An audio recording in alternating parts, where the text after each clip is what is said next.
What's up, folks? Lane here. I'm going to be talking about bonus depreciation and it going away here in 2022. But don't worry, it's not going away until the next few years. It's just stepping down every single year. So first off, what is bonus depreciation and why should you even care about this thing?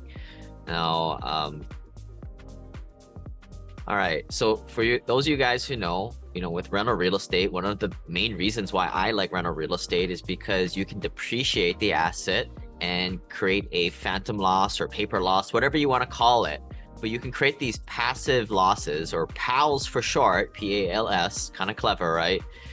But you can take these PALs, and these passive losses can offset your passive income. Passive income from what, you may say? Well, passive income from rental properties, so like your cash flow that you're getting from it, or things that you held for a while and you've sold it. In terms of real estate, you can use the losses from other investments to knock it out and not pay any taxes. And this is how I've kind of lowered my tax bill quite substantially over the last several years. And this is, I think, the biggest thing that I've learned why you want to do real estate and why the wealthy do real estate. For a lot of folks out there, before they even start working with us, they've got a high ordinary income or active income, maybe from a day job, or maybe they're a business owner. But we have a lot of clients that are maybe dentists or doctors making $600,000-$700,000 a year, but that's all ordinary active income. The problem with that is you can't use passive activity losses, or PALs, to knock it out, because PALs are, again, only used to knock out from passive losses, can knock out passive income. So what do we do? Well, over time, people work with us, they join our network, they get the connections and the deal flow to, go from high active income, ordinary income, where they can't really shield themselves, and where, the IRS is just absolutely destroying you every single year. And we're moving you away from that to passive income. Why? Because you can use these passive losses to shield you from the taxes. And a lot of people who invest a lot in real estate, maybe not even more than like a quarter of their portfolio, could possibly wipe out their entire tax load from doing it this way. And this is the reason why I don't invest in crypto or stocks, because when you sell that stuff, it's considered all ordinary income. Before I go any further, of course, I'm not a CPA, a tax attorney, anything like that. But hey, I've been doing this for quite a while myself, and these are just some things that I personally do, and also some of my colleagues who are also professional passive investors do ourselves. So what is this bonus depreciation thing, right? So I think a lot of us, you guys have maybe owned rental properties before, know you can write off the property over 27 years as a paper loss or depreciation loss, which is great. Just 27 years is a really freaking long time.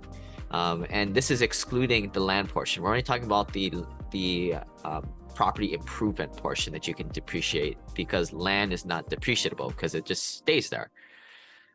But the cool thing about commercial real estate, and when you start to do these things called cost segregations, and we'll get into what the heck a cost segregation is you can do these cost segregations and you can aggressively write off the property a lot faster than that really long 27-year cycle.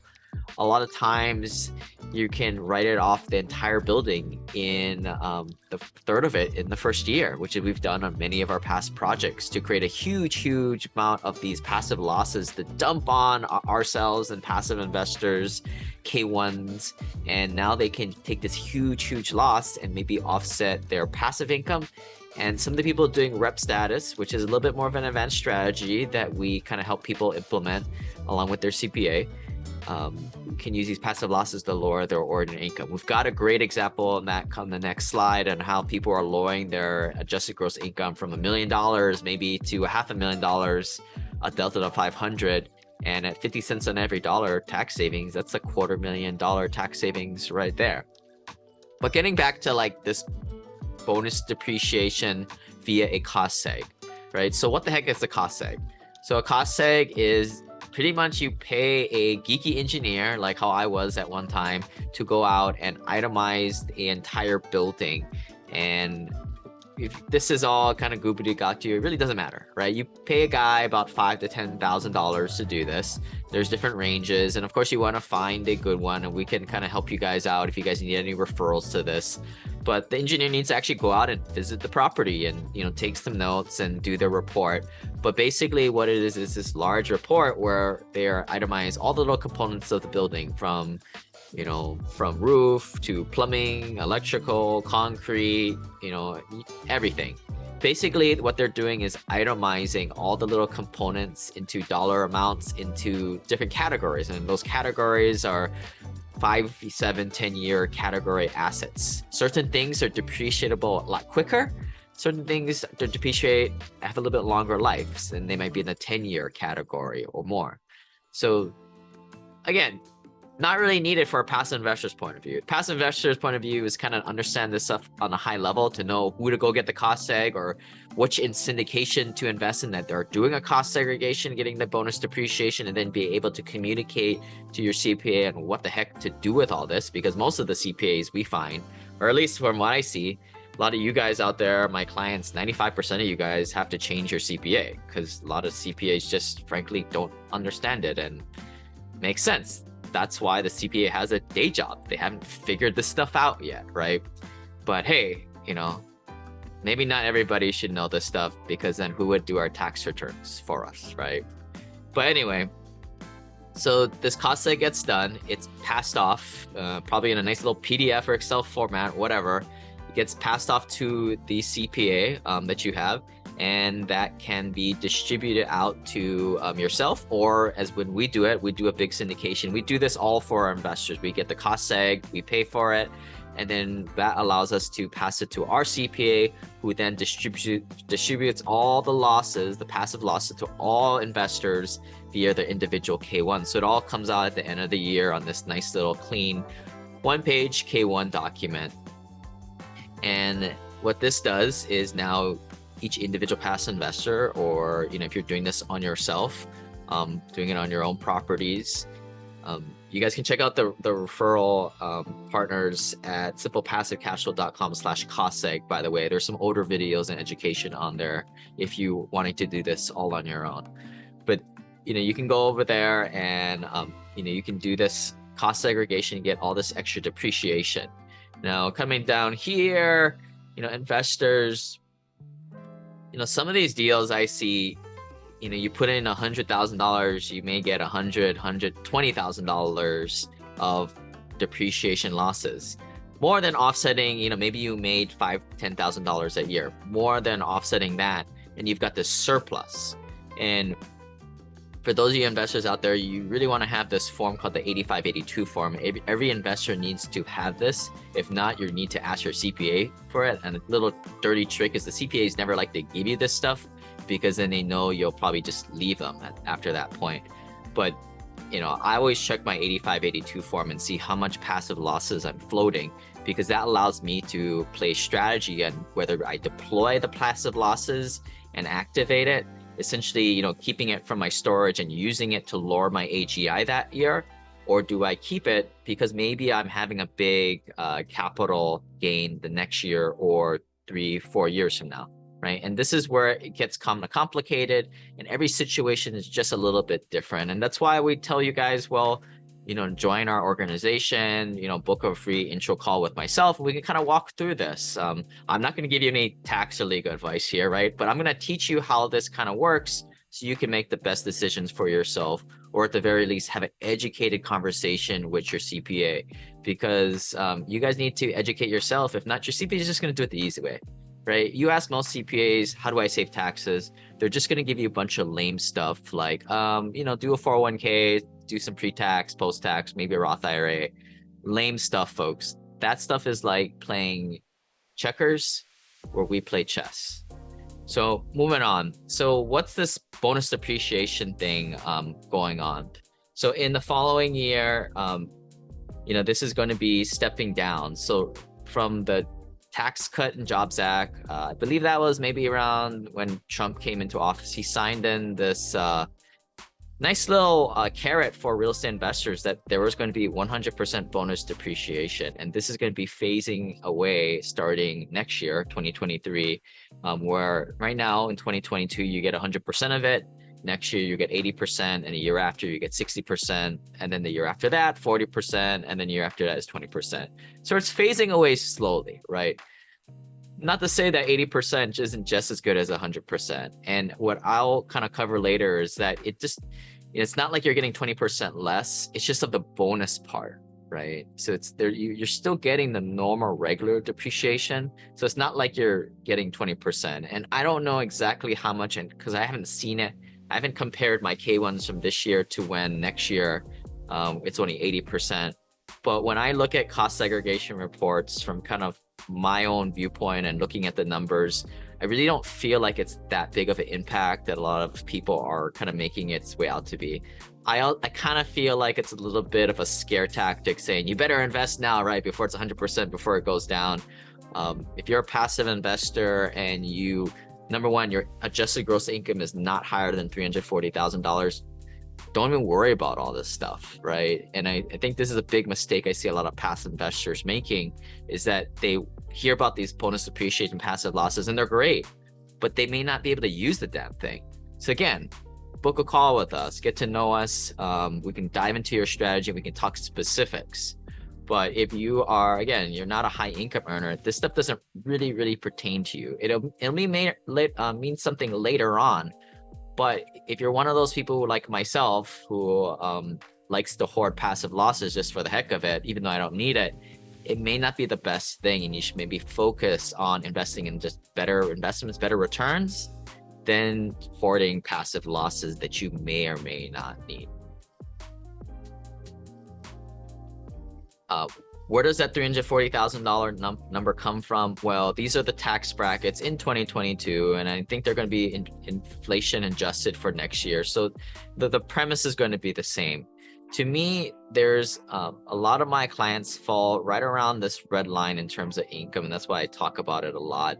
But also, when you look at this, like if you look at the progressive tax system, you know, most people are paying 22, 24%, but there's a big jump between the 24 to the 32% range.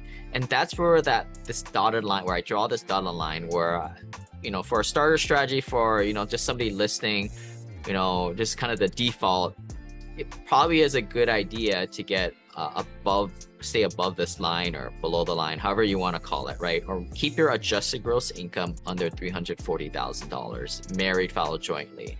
I'll say that again, keep your AGI under $340,000 adjusted gross income. If you're single, it's a lot lower at $170,000 adjusted gross income. Now, personally, I've kind of taken the strategy where I want to drive my income down way less. I use this in conjunction with real estate professional status, and also I don't have very much ordinary income. And if all my income is passive, I can use as much passive losses that I have to offset my passive income.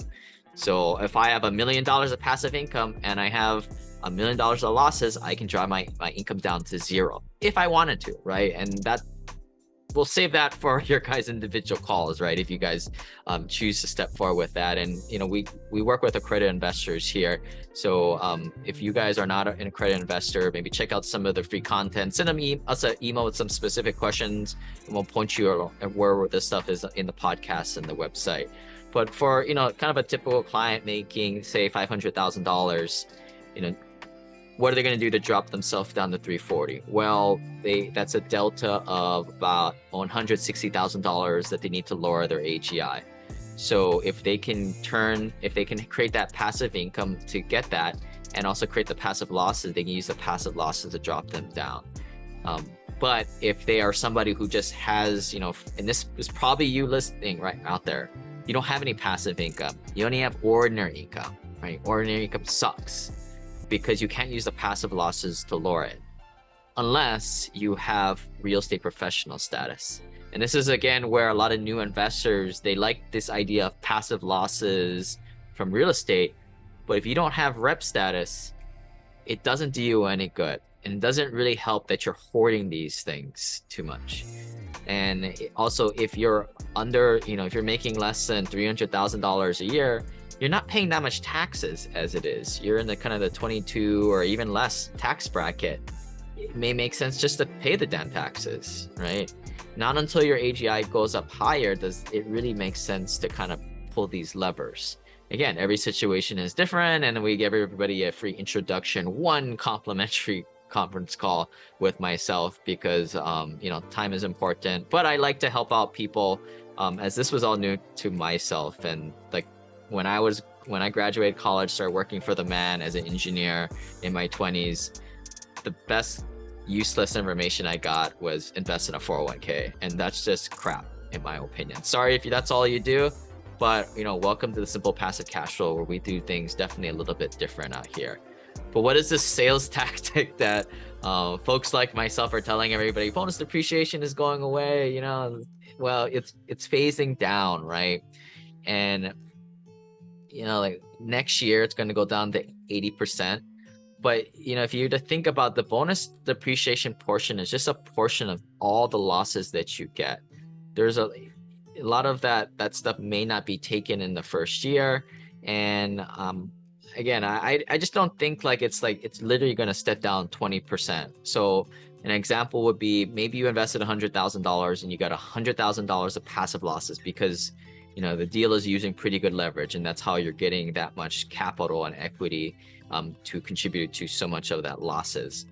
So in that case, what I would say, like in the next year when bonus depreciation goes down to 80%, it's not like you're going to get 80% if it was the same amount of capital contributed in the same deal, but in the 2023 instead of 2022. At that point, I probably guesstimate that it might be maybe like 10% less than what you got. Still pretty good, right? You're just gonna have to invest a little bit more. But at some point this stuff is phasing out, and the best time to do this was yesterday.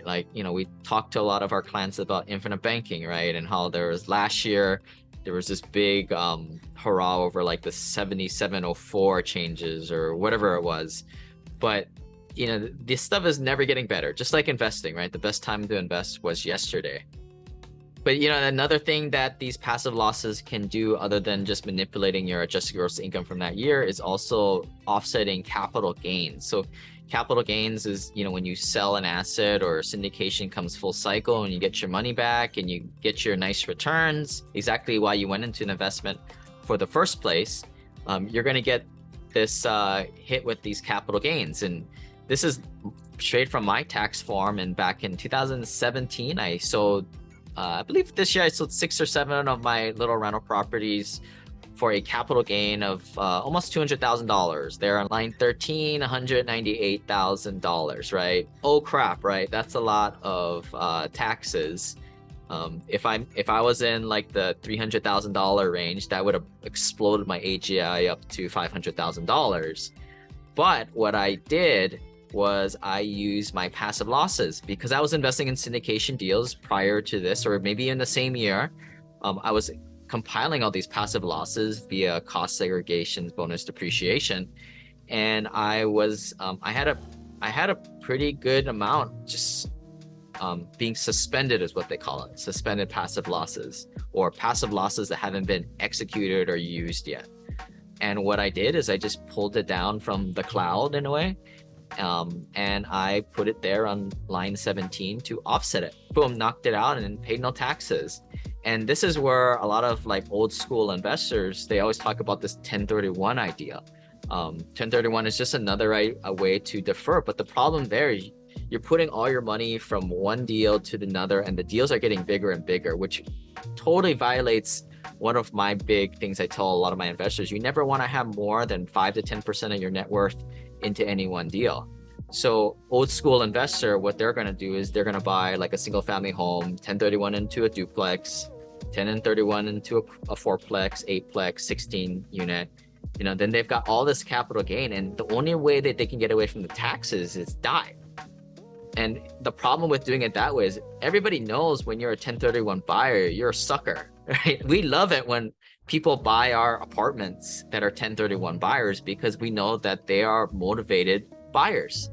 In fact, they're so motivated that because if they don't close the deal in 180 days or whatever, that they have to pay all this taxes to the IRS and they get absolutely killed, right? Maybe their form might look like this, but like add another 0 here at the end. And this is where this whole new school way of thinking of get rid of that stupid 1031 exchange.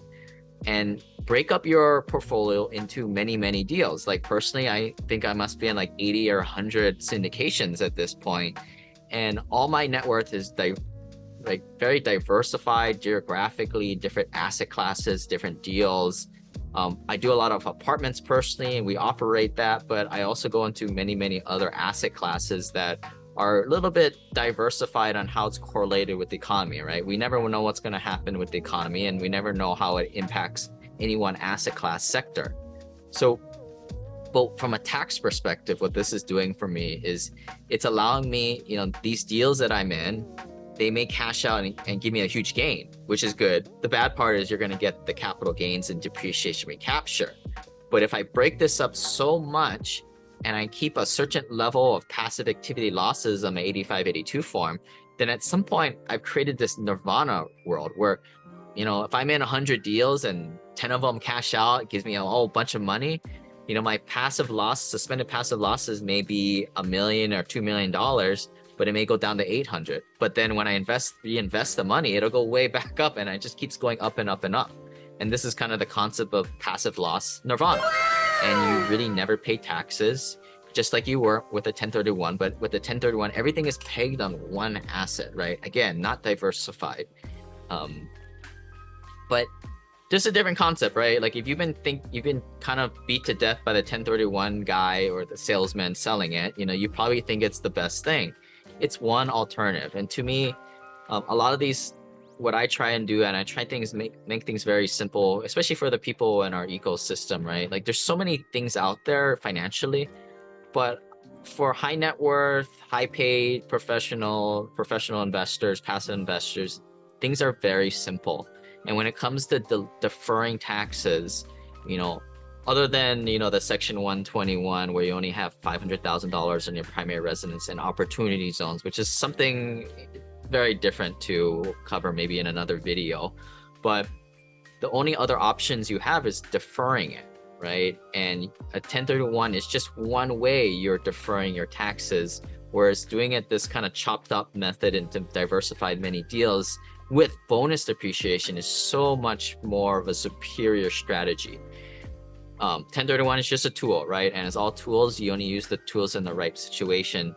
In my opinion, my humble opinion, because apparently I'm not a financial planner, right? I can't sell you garbage commission products like they can. A 1031 exchange is used in certain situations where you have a highly appreciated asset. So for example, like say a guy has a business that he started, like a dentist franchise, for 50 grand, and 30 years later it's now worth $10 million, and now you're looking at a $10 million capital gain. That you may 1031 into something like kind, but in that situation, they may probably consider more of a monetized installment, which is more superior to 1031 exchange. But either way, like before you got to that point, you should have took the money out and invested in syndication deals, started to compile your 8582 form padded with passive losses. So when this fateful day comes, and it does always come, you have these passive losses as kind of like a pillow to sell the asset and offset that. And then if you come short, maybe there's some other advanced strategies like land conservation easements, oil and gas deals, what's another combo with opportunity zone and your rep status. There's a myriad of different ways. And at that point, if it's that huge of a capital gain of over $1 million, $2 million, then yeah, maybe you need to do a myriad of different things. But if you're an average investor and you bought a rental property for 100 grand and it went up by a few $100,000 capital gain, dude, that's not that much capital gain. You should be able to invest, several $100,000, or at least, refinance and get that money out and invest it. And then you should be able to pick up, a few $100,000 at least of passive losses pretty dang easily. If you don't know how to do that, you need to get around other passive investors that are accredited and figure out how to do it, because taxes are your number one expense in life. But anyway, that's the end of my spiel, folks. If you guys like this video, please leave a comment below or ask any questions. If you guys have any specific questions, send it to team@SimplePassiveCashflow.com. If you'd like to hear more and enter into our free e-course to learn more about this stuff in more curated form, you guys can join the club at SimplePassiveCashflow.com/club. Thanks.